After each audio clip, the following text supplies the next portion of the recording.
Good day friends, I am Dr. A.S.K. Gupta and I am going to talk to you about the IVC thrombus, inferior vena cava thrombus in a young child around 8 years of age, and you can see that this child has number of veins which are visible over the abdomen and the chest. His legs are normal, there are no veins visible on the legs or the upper arms or the face, but the skin of the abdomen and the chest anteriorly as well as in the back shows number of tortuous veins. And if I try to elicit the flow in these veins, I find that the flow in these veins is from caudal end to the cephalic end, that is from the legs towards the face. It means that there is some blockade to the venous drainage from the lower limbs. That's why the azygous system of veins have become open and collaterals have developed. This patient was referred to us for the diagnosis of suspected IVC thrombus. And here you can see that this is the aorta, which is pulsatile in the abdomen, and just above the aorta you can see that there is IVC. IVC shows a hyperechoic shadow inside it, and it is not taking up any color on the Doppler examination, and it is suggestive of inferior vena cava thrombosis. Whenever we are looking at the IVC thrombosis, we should always look at the hepatic veins, and you can see all the three hepatic veins are patent and they are normal in caliber. It means that there is no associated Budd Chiari syndrome because all the hepatic veins are normal in size. And now let us try to see the hepatic veins into the color Doppler. And here you can see that all the veins are taking up the color and they are normal in color caliber. But here down below in the IVC you see the aliasing. It means that there is a partial blockade of the IVC here, which is suggestive of the IVC thrombosis. And the flow velocity in this partial blockade in the IVC is very high, suggesting the thrombosis of the IVC. This we are seeing the flow of aliasing into the IVC, and this is because of the partial blockade of the IVC over here. And if I try to measure the flow velocity in the IVC by the spectral Doppler, I find that the flow velocity in the IVC is nearly 150 centimeters per second. Usually the flow velocity in the IVC is around 20 to 30 centimeters per second. It means the IVC is partially blocked.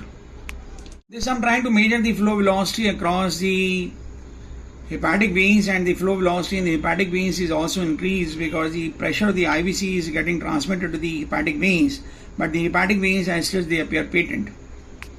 This is the portal vein which is normal and patent. It does not have any thrombosis associated, and this is the CVD which you can see normally. Here you can see that this is the pulsating aorta, and next to the aorta there should be IVC, but the IVC is not very prominently seen. This is the aorta which is pulsating, and this is the IVC above the aorta, and inside the aorta you can see a echogenic thrombus which is extending from the suprahepatic portion to the infrahepatic portion of the IVC. This is the marking of the IVC over here. This is the IVC with the thrombus, and this is the aorta. This is the spectral Doppler trace of the aorta, and this trace is normal. Because the IVC is a major vein and drains number of vital organs, and this is the kidney on the right hand side, and you can see that the CMD, the corticomedullary differentiation of the kidney has been lost, and there is some fluid in the perinephric space.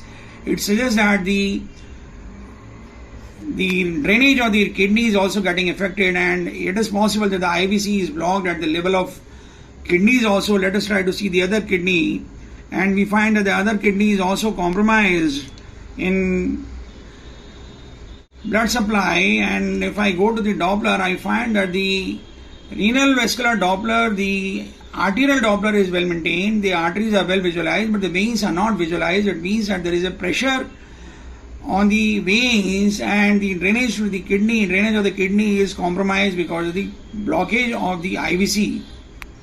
This you can see is the Doppler of the left renal vein, and shows a notching, and it shows a resistive pattern. It means the flow to this kidney is getting compromised, and similar Doppler studies were seen on the other kidney also, and both the kidneys have started going into the compromise, and the patient's renal functions are getting compromised, and the urea creatinine are raised.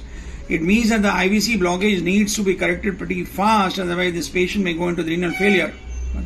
When we try to look for the common iliac vessels, we found that both the common iliac vessels on either side and the internal iliac vessels are normally patent and they do not have any blockade. It means there is a selective blockage of the IVC in the suprahepatic portion and in the infrahepatic portion, and the iliac vessels, they are spared from the thrombosis. We need to look for the causes of thrombosis, and the major important causes of the IVC thrombosis in this young age involves some cardiac anomalies also, and therefore we did a associated echocardiography of this patient and we found that the heart is nearly normal. There is no anomaly in the heart. Sometimes the coarctation of aorta can be associated with the IVC thrombosis, but we did not find any coarctation of aorta in this patient. Only positive finding on the echocardiography was the presence of a calcified tip of the septal leaflet of the tricuspid valve. You can see over here, this is the calcification in the tip, and there was no associated mitral regurgitation, and it was only a trivial mitral regurgitation. The right atrium and the left atrium was both normal in size. Even the right side of the heart was normal. So it means that the pressure changes, they have not started affecting the heart. Otherwise, sometimes these patients may have dilated right side of the heart also. I hope you like this video, and in case you like it, please do subscribe to our channel. Share the video among large number of friends so that maximum of people can be benefited.